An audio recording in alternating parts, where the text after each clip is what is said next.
Hi friends అందరికీ. మరి ఈరోజు వీడియో ఏంటంటే నావిగేషన్ బార్ సెట్టింగ్స్. ఈ కింద మనకి కనిపిస్తున్నాయి కదా ఈ 3 బటన్స్, దాన్ని ఇప్పుడు మనం ఎలా మార్చాలి అనేది చూద్దాం. ఫస్ట్ అయితే మీ ఫోన్లో సెట్టింగ్స్ని ఓపెన్ చేసుకొని అలా కిందకి స్క్రోల్ చేసినట్లయితే ఇక్కడ మనకి జనరల్ మేనేజ్మెంట్ అని కనబడుతుంది. దాని మీద క్లిక్ చేసి అలా కిందకి స్క్రోల్ చేస్తే ఇక్కడ మనకి లుకింగ్ ఫర్ సంథింగ్ ఎల్స్ అని నావిగేషన్ బార్ కనిపిస్తుంది. దాని మీద క్లిక్ చేసుకోండి.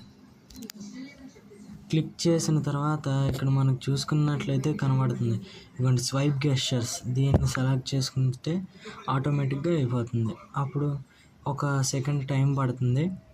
ఇవ్వండి మొత్తానికైతే మన సెట్టింగ్ మారిపోయింది. ఇవ్వండి స్వైప్ గెస్చర్ అనేది మనకి ఇంకా సెట్టింగ్స్లో వస్తుంది. సరే గైస్, వీడియో కానీ నచ్చినట్లయితే మన ఛానల్ సబ్స్క్రైబ్ చేసుకొని వీడియో షేర్ చేయండి. మర్చిపోకుండా లైక్ చేసుకోండి.